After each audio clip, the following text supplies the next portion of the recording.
I just love the relief of not having to compete. I just love being a spectator now. I'm such a huge fan of the sport, and I still watch everything. But, oh, here we go. Well, let's see what Florence can do here to get rid of that 7.83. All out on the first section. Holy and hammer. he's going to pull it back under his feet and add more down the line here. This wave's got another big wall standing up, and he just blows the tail right through it. And there is the scream. John Florence here. He is the man to beat. And he's going again. Late drop. Well positioned. Deep. Has the control to stick it. And will come flying through the barrel once again. So 3 waves, 3 big numbers. That might even be better than the 7.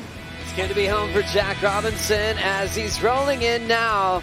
Big bottom turn. A big open face hook for the local boy. Driving off the bottom. Hits the lip and rides away. Massive 2-turn combo for Jack. The style of wave, the way that he's been in a rhythm out here, you would have to say he's just got the mana. As they say in Hawaii, he's got that thing of a local vibe, and nobody's had that today. Nobody's come close to being on this many good waves over and over and over again. And he has put in the hard yards. As you know, he's done so much time out here. He's got that energy. He's got a relationship with the wave, and he's done a lot of work just to get here. He's up against Kolohe Andino, who's had 2 makes out there, but doesn't really have that big number just yet. He's swinging into one now. Late drop, ducks under the lip, compresses, stays nice and low, rides out, and celebrates. That was an incredible tube, and I was feeling so good for Griffin. I was like, he's got one. That ride that I think really had that big audible crunch to them as we see him up again, winding his way through that first turn. Big drawn-out carve, bit of foam on the face, and it's no problem for Toledo, who's powering through to the inside, trying to get rid of a 6.67 here. Loads up again, and it's a clean finish. He likes the feel of it. See these surfers on the attack, hitting these critical sections. That's what John Florence has been doing during the break. He had this one. And what do you reckon? Do you reckon he's going to get into the excellent range at some point here, Felicity? Yeah, it's inevitable. I mean, far out. I mean, look at this turn. Look at the power and the style. Just the way he brings it back around, and he turns on, really pivots on that back arm. And here you go. We get to see another variation of that layback hack. Yeah, he went into that turn in first class. He was just completely flat. Sally Fitzgibbons and Stephanie Gilmore competing for the last semi-final spot. And Gilmore chasing a 7.67 to chase down Sally. And she's up at the moment. Great first turn. Drives off the bottom into the lip again. A super solid move. Hangs on to the finish, and that's just what Steph needed with 14 minutes remaining here. Sally Fitzgibbons was getting away from her. And that might be the best wave of the heat so far, Keely. As we look at a solid one setting up out the back, Ryan Callinan setting up his backhand. Huge wall there. Great timing on the first turn. Ryan back up into the left, drills it vertically, and hangs on to a massive backside re-entry, maybe the biggest we've seen today. Season that he had again, did so much work, as this man has too in the Hawaiian waves. Jeremy, look at that long extended bottom turn.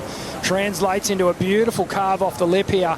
And this oncoming section, he just gets back through it, a little twitchy, but still brings the theatrics. The first turn is so solid, Reef. Just drove straight up into the pocket. This is a big wave too. Yeah, absolutely. I just love how long he was in that lip, but just pushing the whole time. And, that's so hard to do. You can just get blown off the back so easily. And, he just did that absolutely beautifully. So, and then goes for this last turn and just lays into that layback, which is sick. Yeah, I know what you're saying, Rich, that there was a twitch at the end of that ride, but it was because he was pushing so hard. He knew he only had the couple of sections to work with, and he was chasing almost a 9-point ride. And we're watching the scores come in now, and he's going to love that feeling. A 9.4 for the Frenchman. Live action. Here goes Florence. One of those beautiful big layback carves to get started. Big open face to deal with here. Again, winds through a big rail turn, now setting up the inside. Hammers the section.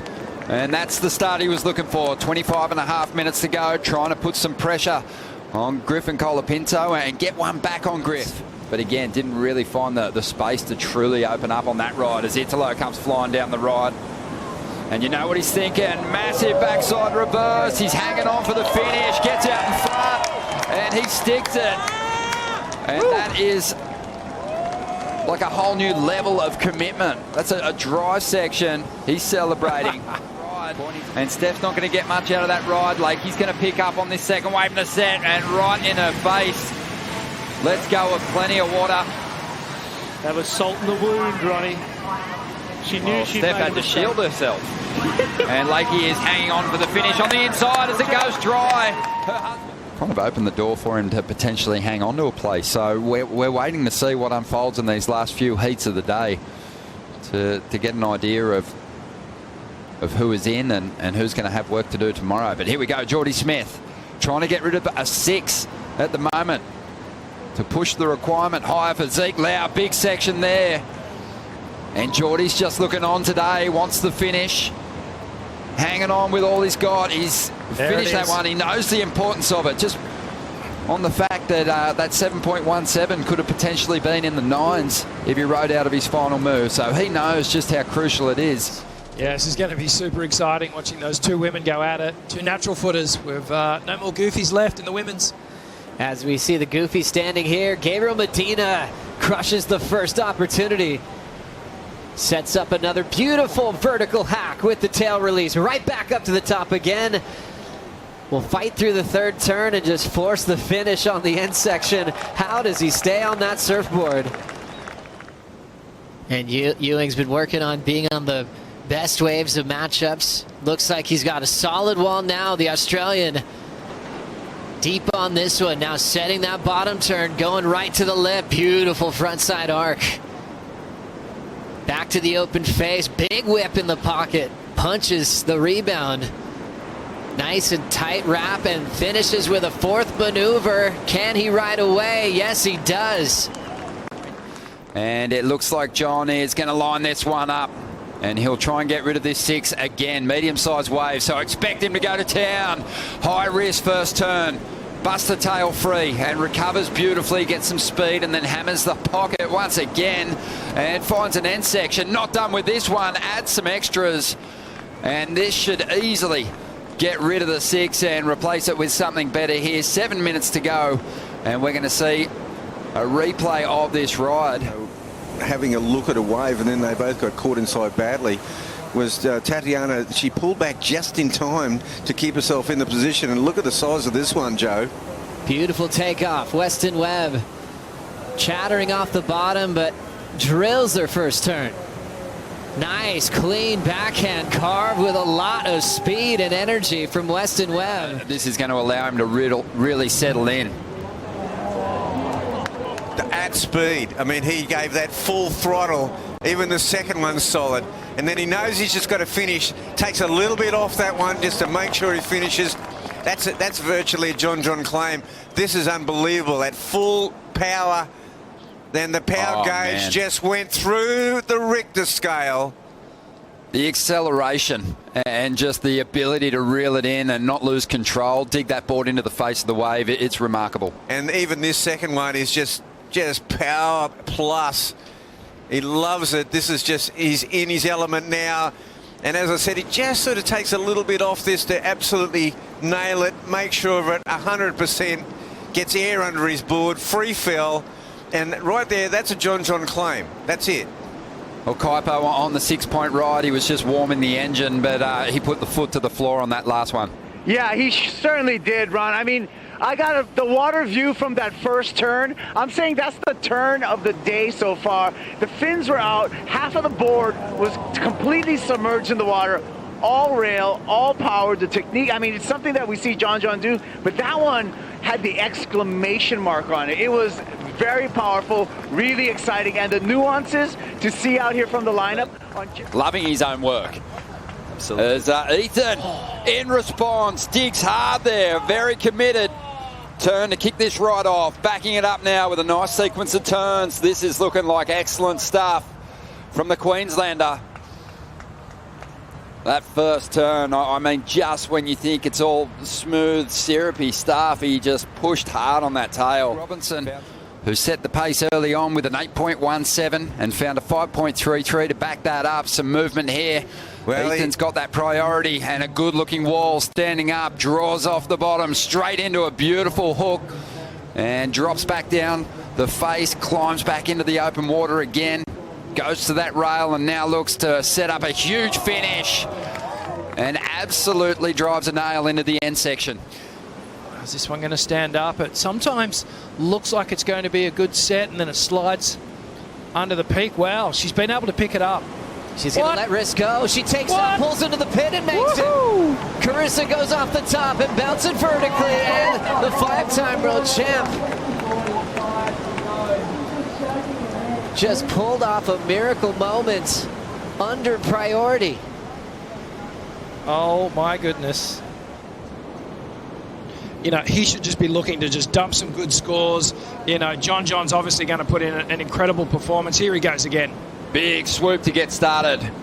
Just wraps that board right back into the bowl and then just unleashes on that second section. He's on his way to another excellent score here. She obviously good enough to win her events, but her competitive edge this year has really helped her get consistency in her results. She's been so impressive with the decision making, and she's onto another good ride here. Liam O'Brien incomplete. Let's see if the wild card will make him pay for that. Wow. Clean rail work from George Pittar. Wow. Lights up the lip again. Big vertical passing O'Brien, and looks like he's gonna throw everything at the finish. His only mistake on the fall. Oh, wow. But sometimes it's so hard to blame him for falling on that end section, one of the toughest sections in the world to finish on your feet with the brick showing up. Yeah. Two-turn combination. Here we go. Just slots straight into this beautiful almond-shaped barrel. Just no part of the tube touching him. Very clean. Comes out, disappears from view. The judges always want to see you disappear. So right now, we've lost vision of him coming through the water. Unbelievable, Kaipo. It's a beautiful thing when main brake serves up the pit. It must look amazing staring into these things.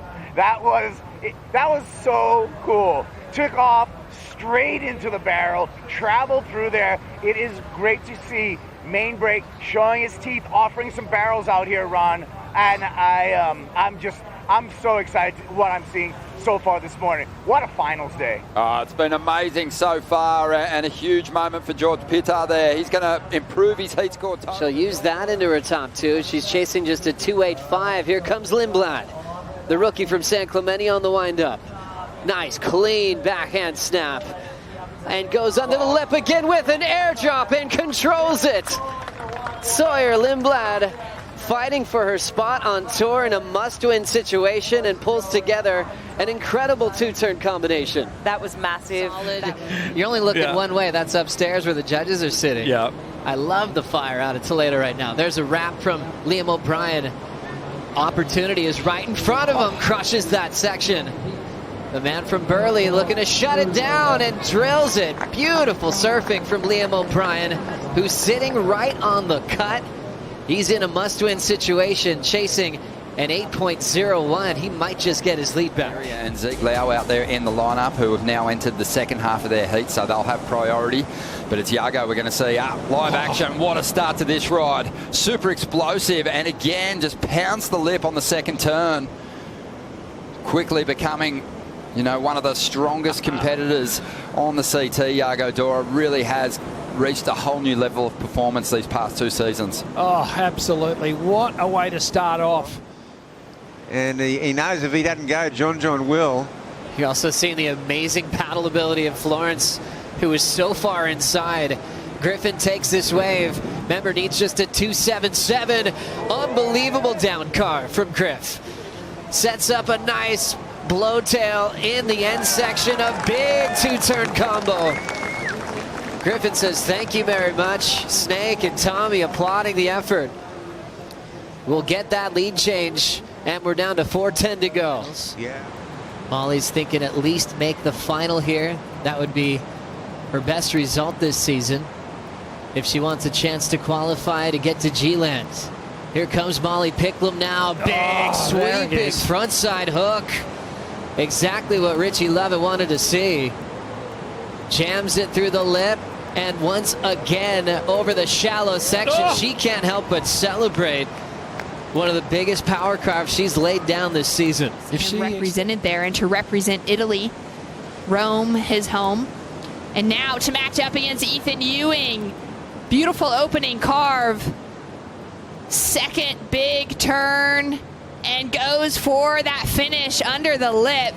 And he's got some control to gain in the lineup. Will go down in September, a one-day event, taking the final 5 from the Championship Tour schedule and determining our world champ in a thriller, a one-day event to decide the champ.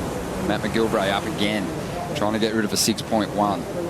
His best performance as a Championship Tour surfer here. His best numbers, driving into the end section, really committed, and he does very well to reel it in.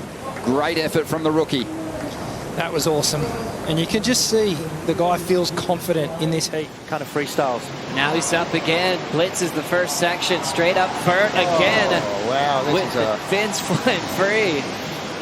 Continues to wrap away and late drop straight into that first maneuver. A difficult thing to do. Not if your name's John Florence, though. This guy's got a special relationship with main brake. Double pump bottom turn, setting it up nicely. Gets nice and low, and then just really trusting that equipment, trusting that line that he's going. And there is that maneuver that has just gathered so many points for him. It's ridiculous. If you could do a turn like that, you would pay a lot of money for it. it's got to be the best carve in the game. When you think about the style he puts on it, the force of pushing that board at 100%. The takeoff was radical as well. Yeah, the takeoff was beautiful, and then straight into that first maneuver, so there was no hiccups. Kept the rail nice and clean through that one as well. I mean, that was, you almost gained speed. You know, a lot of the time you go into a maneuver like that, you kind of lose speed halfway through it.